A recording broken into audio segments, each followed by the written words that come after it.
이 시간 말씀을 보시도록 하겠습니다. 오늘 말씀은 사도행전 9장 1절에서 9절 말씀입니다. 사도행전 9장 1절에서 9절 말씀입니다. 함께 교독하시겠습니다. 마지막 9절은 합독하도록 하겠습니다. 사울이 주의 제자들에 대하여 여전히 위협과 살기가 등등하여 대제사장에게 가서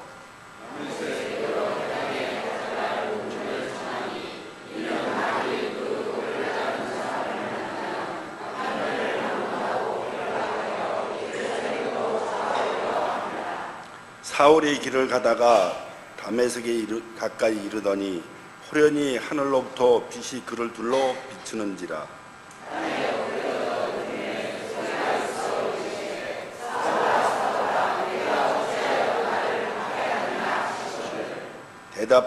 대답하되 주여 누이시니까 이르시되 나는 내가 박해하는 예수라.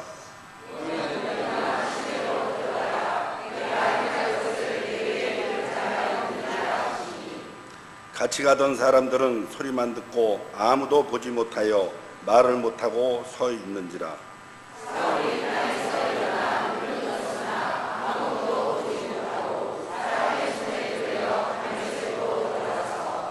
다 같이 하시겠습니다.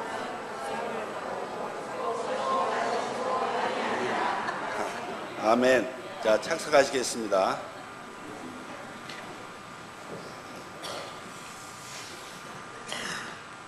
세계에서 시력이 가장 좋은 사람들은 몽골 사람이라고 합니다.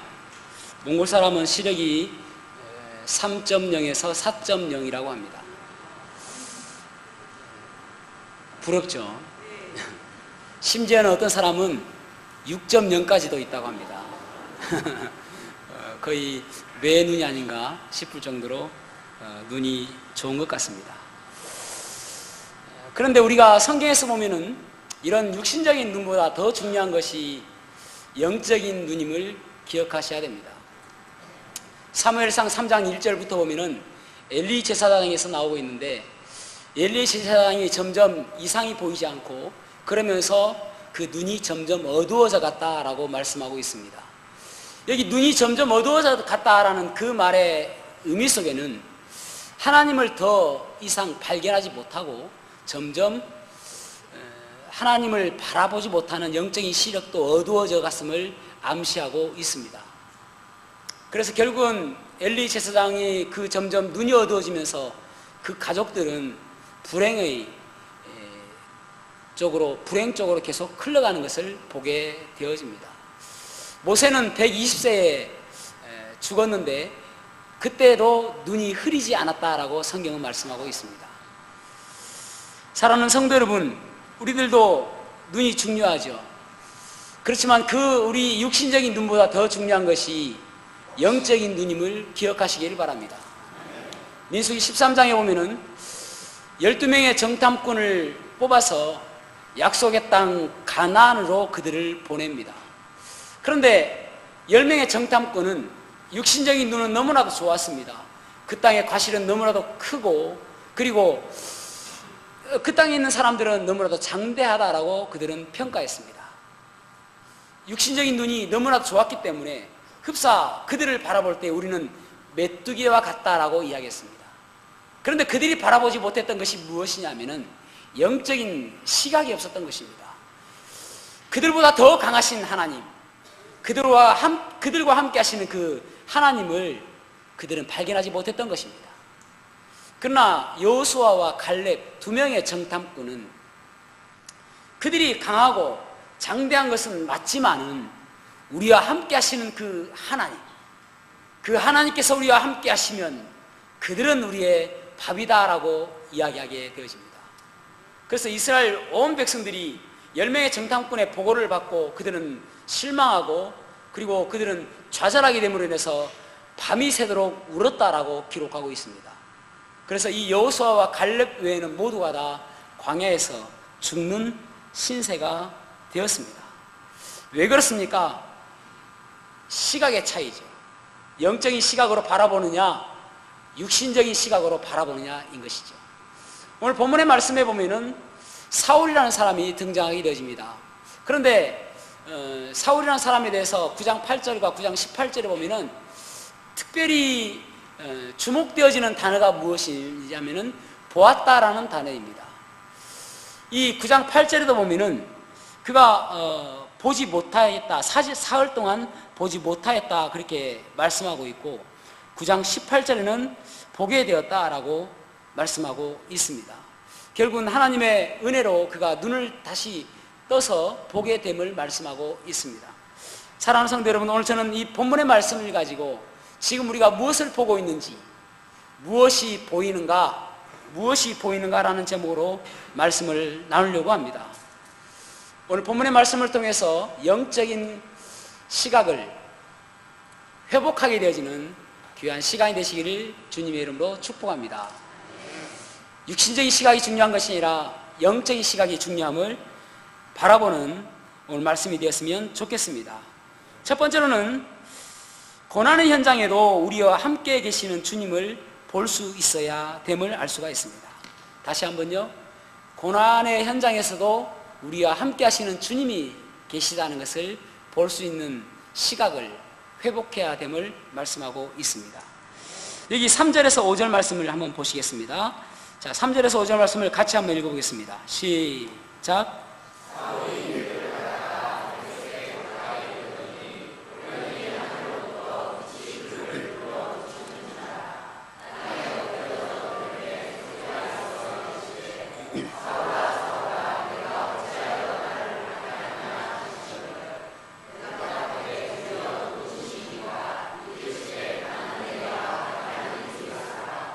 아멘. 본문에 보면 사울이 이제 다메섹이라는 곳으로 그리스도인들을 붙잡으러 가는 중에 강한 빛을 만나게 되어집니다. 그 빛에서 사울아 사울아 어찌하여 나를 핍박하느냐라고 사울에게 묻습니다. 그래서 사울이 누구십니까? 라고 물어보니까 네가 핍박하는 예수다 라고 이야기합니다. 그런데 여러분, 그렇게 이야기할 수 있겠죠. 제가 언제 예수님을 핍박했습니까? 제가 언제 예수님을 붙잡았습니까? 제가 언제 예수님을 박해했습니까? 라고 사울이 이야기할 수 있잖아요. 그리고 예수님도 네가 핍박하는 사람들이 믿는 예수다라고 이야기하지 않잖아요. 여기 보면은 네가 핍박하는 것이 곧 나다라는 것입니다. 네가 핍박하는 사람들이 나를 믿는 사람들인데 결국은 그 사람들이 나다라는 거예요. 그러니까 결국은 예수님께서 말씀하시는 것은 핍박하는 그 사람과 그 그리스도인들과 예수님은 동일한 분이다라는 것을 이야기하고 있는 것입니다. 이것이 우리에게 위로가 되어져야 되는데, 지금도 하나님께서는 우리가 고통받고 우리가 고난 가운데 있고 우리가 힘들어하고 어려워하고 슬퍼하고 있을 때에 나와 상관없는 너희들이다라고 이야기하는 것이 아니라 네가 슬퍼하는 것이 내 슬픔이고 네가 고통받는 것이 내 고통이고 네가 아파하는 것이 내 아픔이다, 그렇게 말씀하고 있는 것입니다. 사랑하는 성도 여러분, 외롭습니까? 주님께서 지금 그 외로움 가운데도 함께 하시는 분이 바로 주님이신 것입니다. 마태복음 10장 40절에 보면은 너희를 영접하는 자는 나를 영접하는 것이요 나를 영접하는 자는 나를 보내시는 이를 영접하는 것이다, 그렇게 말씀하고 있습니다. 마태복음 25장 40절에 보면은 너희가 내 형제 중에 지극히 작은 자 하나에게 한 것이 나에게 한 것이다 라고 말씀하고 있습니다. 결국은 내가 내 성도에게 잘한 것이 내 옆에 성도에게 잘한 것이 아니라 주님께 잘한 것이고, 결국은 그 성도가 주님과 똑같다라고 말씀하고 있는 것입니다. 그래서 예수님은 우리를 따로 생각하시는 것이 아니라 바로 나와 동일한 사람이다라고 말씀하고 있는 것입니다. 초대교회 성도들은 이것이 큰 위로가 되었습니다. 때로는 박해받고 때로는 연회장 등불로 콜타를 몸에 묻혀서 그들이 불태우기도 하고, 때로는 사자의 맹수의 그 밥이 되기도 하고, 때로는 콜로세움이라는 그 원형 경기장에서 싸움을 하면서 누군가를 죽여야 되는 그런 상황 속에 처한할지라도 그들은 이것도 주님께서 나와 함께 하시는구나, 그것이 그들에게 놀라운 위로가 되었다는 것입니다. 혹이나 여러분 고난 가운데 있습니까? 절망 가운데 있습니까? 주님께서 함께 하심을 바라보시기를 바랍니다. 마태복음 1장 23절에 보면은 동정녀 처녀가 잉태하여 아들을 낳을 것인데 그 이름을 임마누엘이라 하리라 그렇게 말씀하십니다.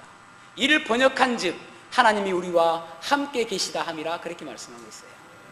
예수님께서 오셨을 때에 그분의 이름이 무엇이냐면 임마누엘인데 그 임마누엘의 뜻은 우리와 함께 계시다라는 그런 의미인 것입니다. 예수님께서 부활하셔서 우리에게 사명을 주셨습니다.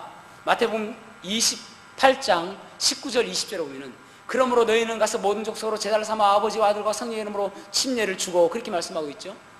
너희들은 가서 제자를 삼아라. 그리고 모든 것을 가르쳐라. 그렇게 말씀하고 있습니다. 그런데 그렇게 너희들 마음대로 가서 한번 해봐라 라는 것이 아니라 그러면서 뭐라고 이야기하냐면 볼지어다 세상 끝날까지 내가 너희와 항상 함께 있으리라 그렇게 말씀하십니다. 너희들만 내버려 두는 것이 아니라 너희들만 가라고 내가 미는 것이 아니라 내가 그곳에 같이 있겠다라고 말씀하시는 것입니다. 그래서 이사야 41장 10절에 두려워 말라 내가 너와 함께함이라 놀라지 말라 나는 내 하나님이 됨이니라. 내가 너를 굳세게 하리라 참으로 너를 도와주리라 참으로 나의 의로운 오른손으로 너를 붙들리라. 주님은 그런 분이십니다. 우리를 그저 혼자 있게 하지 아니하시고 함께 하시는 그 주님이요. 이러한 찬양이 있죠. 나의 등 뒤에서 나를 도우시는 주 나의 인생길에서 지치고 고나여 매일처럼 주저앉고 싶을 때 나를 밀어주시네. 일어나 걸어라 내가 새 힘을 주리니. 일어나 너 걸어라 내 너를 도우리. 주님은 우리가 힘들하고 고통하고 그거 있는 거 즐거워하시는 것이 아니라 방관하고 계시는 것이 아니라 나와 함께 하시고 같이 안타까워하시고 같이 슬퍼하시고 같이 힘들어하시면서 우리에게 힘을 주기를 원하신다는 사실을 기억하시기를 바랍니다. 영국의 무슬림 가정에서 태어난 34살의 나시르 시디키라는 분이 있었습니다. 이 사진입니다. 얼마 전에 이분은 꽤나 성공한 비즈니스맨입니다. 돈도 많고요. 그런데 이분이 갑자기 대상포진이 온 것입니다. 물론 우리가 대상포진이야 누구나 올 수 있는 것처럼 생각할 수 있는데 대상포진이 오면서 수두가 오고 그리고 열이 42도까지 올랐습니다. 대상포진을 왔는데 면역체계가 제로라는 거예요. 면역체계가. 그래서 마치 피부에 휘발유를 붓고 불을 당기는 듯한 그런 고통이 있었다고 합니다. 의사들이 와서 보면서 도저히 가망성이 없습니다라는 진단을 내렸습니다. 수두가 오고 열이 42도까지 오른 것을 보면서 이렇게 가다가는 뇌에 손상이 있을 것입니다. 혹시나 기적적으로 낫는다 할지라도 눈이 멀 것이고 귀가 들리지 않을 것입니다. 여기까지 생각하셔야 됩니다. 그러나 그것도 천만다행인 것인데 죽을 것 같습니다. 안 될 것 같습니다. 라고 진단을 내리고 병실을 떠났습니다. 무슬림 가정에서 자라났기 때문에 오직 그가 아는 것은 알라밖에 없고 다른 것은 아는 것이 없습니다. 그런데 그가 어느 날 이렇게 있어서는 안 되겠다. 내가 이렇게 죽을 수는 없겠다라고 해서 기도를 하기 시작합니다. 누구한테요? 하나님한테요. 하나님, 저 좀 살려주십시오. 기도해요. 근데 그날 밤에 하얀 광채가 빛나는 한 분이 자기 앞에 나타나신 거예요. 이분이 누구라고 이야기하지 않는다 할지라도 단번에 예수님인 걸 알겠더라는 거예요. 그래서 누구십니까? 라고 물으니까 나는 그리스도인들의 하나님이다. 나는 그리스도인들의 하나님이다. 그렇게 이야기하더라고요. 그래서 이 나지리 시디키가 저 좀 살려주십시오. 저 살고 싶습니다. 그래 이야기를 했다는 것입니다. 그리고 나서 예수님이 떠나셨어요. 그런데 놀랍게도 예수님이 나타나신 그때부터 점점 수두가 더 이상 진전이 되지 않고 또 대상포진이 점점 진전이 되지 않고 조금씩 나아가더라는 거예요. 그래서 의사가 오는데 아니 어떻게 이런 일이 일어날 수 있냐는 거예요. 이건 기적이다라는 것입니다. 그리고 점점 나아가면서 깨끗이 나왔어요. 눈이요 원래 2.0인데 똑같이 2.0이래. 안경 안 꼈잖아요. 귀도 그대로 들리고요. 그래서 이슬람에서는 예수님을 선지자 중에 한 분이다라고 그렇게 이야기를 하는데 예수님이 과연 어떤 분일까라는 생각이 들더라는 것입니다. 그래서 궁금한 게 너무너무 많은 거예요. 성경을 찾아가지고 예수님이라면 예수님은 과연 어떤 분일까 막 참 하나님의 아들인 것 같은데 하면서 이렇게 보는데 의문점이 너무너무 생기는 거예요. 아침에 TV를 딱 트니까 TV의 자막이 뭐냐면은 그날의 주제가 예수님이란 어떤 분인가 주제인데 거기에서 서로 토론하는 문제가 자기가 궁금했던 것이 모든 것 다 답을 해주는 거예요. 거기서 그 자리에 무릎 꿇고 예수님 저의 구주가 되어주십시오. 예수님을 개인의 구주로 영접했다는 것입니다. 그러면서 이분이 쓸모없는 인간에게 하나님께서 사랑하셔서 나를 구원해 주셨다 그렇게 고백을 하게 되어집니다. 사랑하는 성도 여러분, 이런 사람에게도 주님께서 함께 하시는데 우리는 하나님의 자녀잖아요. 하나님께서 우리와 함께 하여 주실 줄로 믿습니다. 저는 저희 집에 개를 키운 지가 한 2년 조금 넘었거든요. 2년 한 1개월 좀 넘었는데 이 개를 보면 참 놀랐습니다. 제가 앞으로 책을 쓴다면은 믿음은 계획에서 배우라 라는 제목으로 책을 쓸 거예요. 혹시 여러분들이 서점에 가서 믿음을 계획에서 배우라라는 책이 있으면 그거 제가 쓴 겁니다. 이 개가요, 처음에 이제 한 2개월 남짓한 애를 데려왔거든요. 그 얘는 제가 지 아빠인 줄 알아요. 또 그도 그럴 법이 저희 어머니가 저희를 호칭할 때마다 아빠 왔다 그래요. 그러니까 얘는 제가 지 아빠예요. 그래도 다행인 것은 걔 아들이 아니니까 다행이죠. 그래서 제가 이제 집에 가면은 얼마나 좋아하는지 모릅니다. 그래가지고 저만 따라다니고 제가 밥을 먹을 때 제 밑에 있고 제가 뭐 먹을 거 주지 않아도 그렇게 좋아해요. 그리고 제가 산책을 잘 시키지 않음에도 불구하고 저를 너무너무 좋아합니다. 오직 저밖에 몰라요. 절대적으로 신뢰하는 것이죠. 근데 제 어머니 이야기를 들어보면은 제가 집에 가면은 제 침대에 올라와서 제 옆에 항상 자거든요. 근데 제가 집에 가지 않는 날은 현관 앞에 탁 뭉치고 저를 기다린다는 거예요. 저 올 때까지만. 그래서 문소리만 나면 쫑긋 귀를 세우면서 아빠 왔나? 걔를 보면은 진짜 대단합니다. 저는 저희 아이들 3명이 있는데 사실 여러분 그렇지 않습니까? 10손가락 깨물어서 안 아픈 손가락 없다 그러지 않습니까? 근데 여러분 10손가락 깨물으면 조금 더 아픈 손가락이 있고 좀 덜 아픈 손가락이 있습니다. 그래서 3명이 있는데 3명 다 똑같이 사랑하기는 어렵습니다. 미워한다면 상처가 되잖아요. 근데 사실은 조금 덜 사랑하고 좀 더 사랑하는 것은 있어요.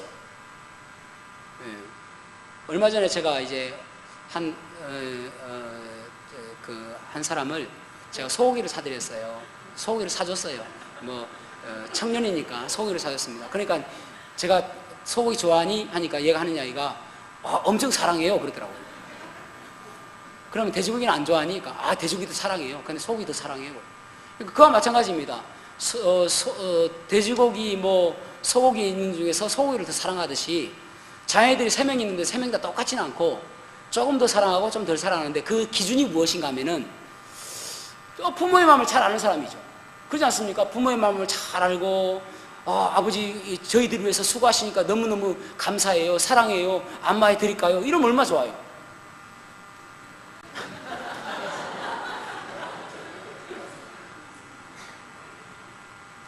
만약에 있지 않습니까? 제가 생각을 해보는데 우리 강아지만큼만 하면은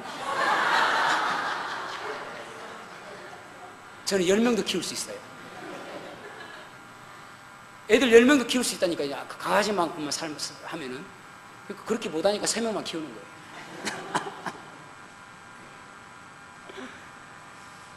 다음 주에는 제가 개를 안고 설교를 하고 싶습니다. 개에게서 믿음을 배우기 위해서. 사도행전 9장 31절에 보면은, 자, 사도행전 9장 31절 말씀을 같이 한번 읽어보겠습니다. 시작.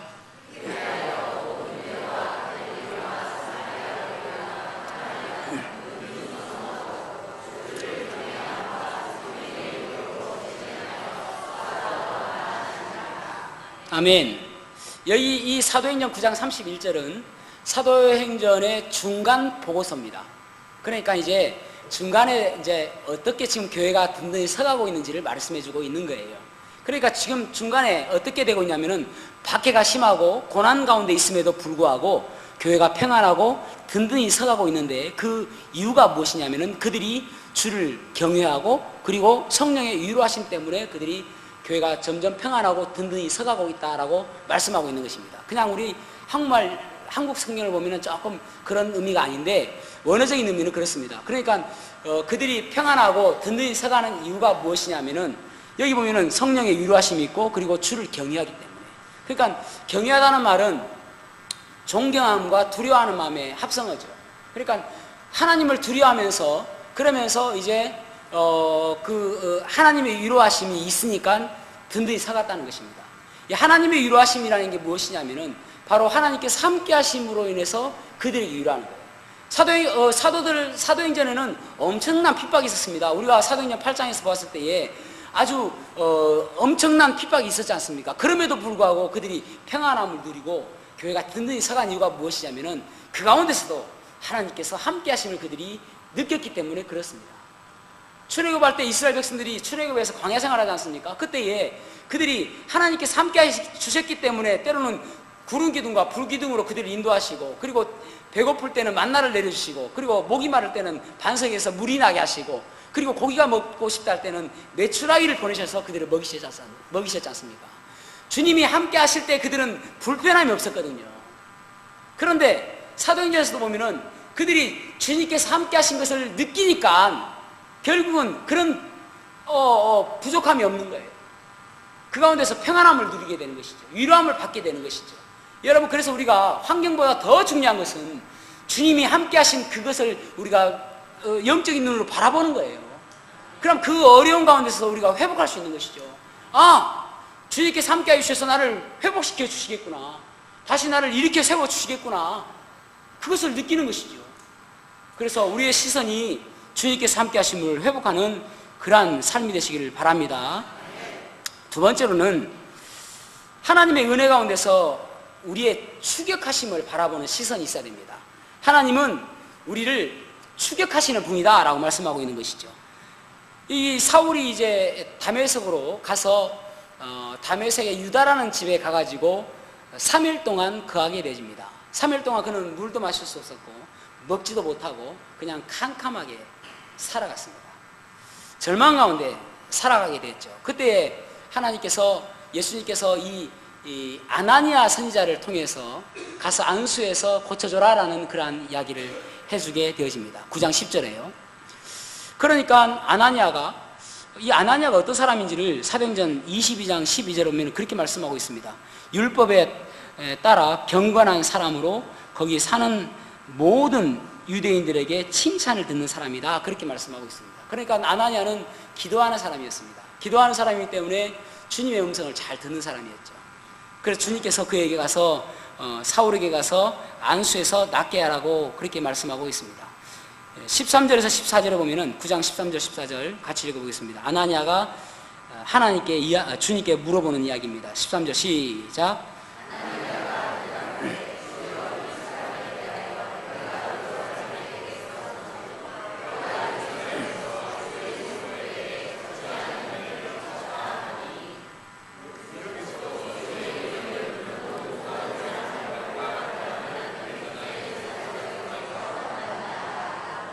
아멘. 주님, 그 사람은 있잖아요. 우리를 박해하는 사람이거든요. 결국은 우리를 모두 잡아갈 겁니다. 그렇게 이야기하는 것이죠. 그러자 예수님의 대답이 무엇이냐면은 15절 16절입니다. 예수님의 대답은 주께서 이르시되 가라. 이들에게 전하기, 이 사람은 내 이름을 이방인과 임금들과 이스라엘 자손들에게 전하기 위하여 택한 나의 그릇이라, 그렇게 말씀하고 있습니다. 그러니까 내가 이미 그를 택하여서 그릇으로 쓰기 위해서 내가 그렇게 만들어 놓은 것이다. 가라. 가면은 그 사람은 내가 쓴 사람이다. 그렇게 이야기하고 있는 거예요. 지금의 눈에 보이는 그런 사람이 아니라 결국은 내가 쓸 사람이라는 거예요. 그러니까 여러분 한번 그림을 그려보시기 바랍니다. 이제 이 사울은 예수 그리스도를 믿는 사람들을 잡으러 가고 있어요. 그런데 예수님의 이 열심, 하나님의 열심은 이 사울을 놓치지 않고 내가 그 사람을 그릇으로 쓸 것이다 계속 쫓아가고 있는 거예요. 추격하고 있는 것이죠. 여러분, 우리 주님은 그런 분이십니다. 우리를 포기하지 아니하시고 우리를 도구로 쓰기를 원하시는 분이시라는 것입니다. 그 사실이 우리에게 소망이 되어야죠. 저는 신학교 4학년 때에 좀 포기하고 싶은 마음이 있었습니다. 그런데 주님께서 개입하셨어요. 포기하지 말아라. 갑자기 풍치가 왔어요. 아니, 풍치 여러분 경험해보지 않으셨으면 진짜 힘듭니다. 아니, 아침에 일어났는데 뭘 음식을 먹으라도 막 그 치아에 대기만 해도 아파요. 그 치과에 갔죠. 그러니까 치과 의사 선생님이 하는 이야기가 젊은 사람이 웬 풍치예요? 그래요. 첫마디가. 젊은 사람이. 그래서 몰라요? 그랬죠. 그러니까 별 뚜렷한 방법은 없고 그 인사도를 잡수세요. 그러더라고요. 그래서 인사도를 안 사 먹었습니다. 그런데 제가 생각해 보니까 제가 포기하려고 했던 마음이 생각나는 거예요. 예수님께서 나를 위해서 십자가에 달려 돌아가셔서 나를 구원하여 주셨는데 어느 순간인가 시각이 내 마음대로 하려고 하는 마음이 생기고 또 내 마음에 들리지 않는다고 해서 포기하려고 하는 제 마음이 드는 거예요. 제 생각이 드는 것입니다.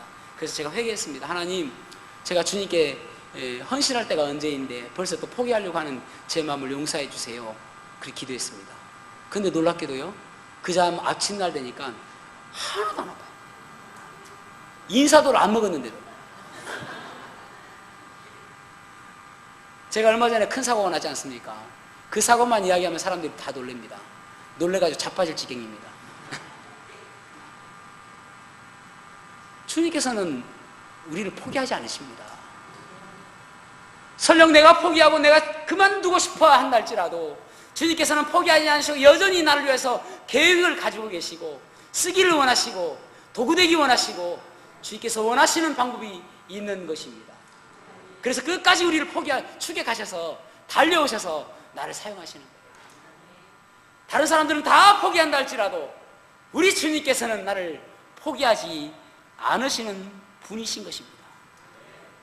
사랑하는 성도 여러분, 우리가 고난 가운데 가져야 할 태도는 이 가운데서도 나와 함께 하시고 나를 포기하지 아니하시고 나를 언젠가는 쓰실 그 주님을 바라보는 시각입니다. 김선태라는 분이 계시거든요. 얼마 전에 그 매스컴에 떴던데 그분이 6.25 전쟁 때에 갑자기 집에 폭격이 되어진 거예요. 그래서 막 달려가서 엄마, 아빠 했는데 이미 폭격에 부모님들이 다 돌아가신 거예요. 하루아침에 고아가 되었습니다. 그리고 친구들과 같이 이제 놀면서 이제 그 참외설이 막 하는 거 이제 하지 않습니까? 그런데 이제 한 친구가 야, 이거 이상하다. 야, 들고 왔어요. 보니까 수류탄이야. 그래서 터졌어요, 수류탄이. 8명 친구, 자기하고 다 합해서 8명인데, 그러니까 자기하고 7명의 친구들이 다 죽었어요. 자기만 살아난 겁니다. 근데 자기도 살았는데 어떻게 됐냐면은 눈이 실명이 되었어요. 파편에 들어가가지고, 맞아가지고, 실명이 되어버렸습니다. 그래서 갑자기 고아가 되어졌고, 갑자기 실명이 되어지니까 어떻게 살겠습니까? 기어다니면서 논두렁물 먹으면서 풀 뜯어먹으면서 하는 거예요. 때로는 상한 음식 먹다가 식중독 걸리기도 하고. 그런데 하루는 이제 밤에 딱 잠을 자는데 아침에 너무너무 몸이 간지럽고 숨쉬기가 어려운 거예요. 보니까 온나무 창고예요. 옷이 없는 거예요. 옷도 알러지 아닙니까? 제 옛날에 군대 있을 때 저는 벌 알러지가 있어요. 그래서 벌침 못 맞습니다. 어느 날 갑자기 벌이 제 목을 딱 쏘고 있는 거예요. 따끔해요. 그래서 뭐지? 딱 이랬는데 딱 보니까 조그마한 벌이 한 마리가 저한테 잡혀서 죽었어요. 살신성인한 거죠. 그런데요, 그리고 나서 한 30분 있으니까 입술이 막 이렇게 디비지고 온몸이 막 이렇게 볼록볼록 튀나와요. 블룩블룩 그래가지고 미치겠더라고요. 그래서 군이 가는 데 가니까 알러지래요. 그래서 다음부터 절대 벌하고 친하게 지내지 마라고 그러더라고요. 그래서 주사 맞으니까 바로 깔아앉더라고요. 어쨌든 이 김선태라는 이분이 이제 옷나무 그 창고에서 이제 옷에 옮아가지고 숨을 잘 못 쉴 정도예요. 근데 이것을 할머니 한 분이 이 아이를 데리고 가가지고 10살 때인데 이 아이를 데려가지고 잘 돌봐준 거예요. 그래가지고 나왔어요. 감사하게도. 그런데 이 할머니가 뭐라고 이야기하냐면은 나는 돈이 없어서 너를 이렇게 돈으로 뒷바라지는 못하겠지만은 나는 예수 믿는 사람이다. 그래서 내가 평생 너를 위해서 기도하겠다. 그리고 평생 너를 위해서 기도하는데 네가 하나님의 복음을 증거하는 사람이 되도록 내가 기도하겠다. 그런 거예요. 근데 이 사실이 꿈이 되어진 것입니다. 야, 내가 죽을 뻔했는데 할머니 한 분이 나를 평생 동안 기도한다는 것이 얼마나 감사한 일인가. 그래서 내가 하나님을 증거하는 사람이 돼야 되겠다. 그런 생각을 갖게 되신 겁니다. 그래서 눈이 멀었지 않습니까?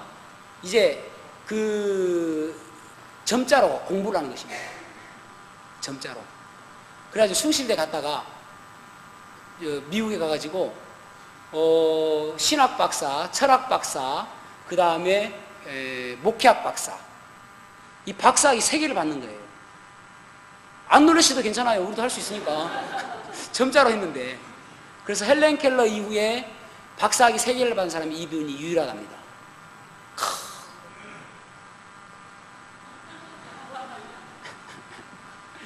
두 눈이 말짱하니까. 그래가지고 이분이 한국에 귀국해가지고 실로암 안과병원을 개원한 거예요. 대단하죠? 예. 그러면서 그분이 고백하기를 그 할머니의 기도가 자기의 생각이 떠나지 않았다는 거예요. 그 할머니의 기도 때문에 내가 포기하지 않고 열심히 할 수 있었는데 결국은 하나님께서 나를 이렇게 사용하여 주신다라고 이야기를 합니다. 사랑하는 성도 여러분, 포기하고 싶을 때가 있지 않습니까? 힘들 때 있잖아요. 그런데 그 가운데서도 우리는 포기할지라도 우리 주님은 우리를 포기하지 아니하시는 분임을 기억하시기를 바랍니다. 추격하셔서 끝까지 우리를 찾으셔가지고 우리를 보호하시고 우리를 사용하실 그 하나님 바라보시고 소망 가운데 살아가는 그러한 저와 여러분이 되었으면 좋겠습니다. 기도하시겠습니다.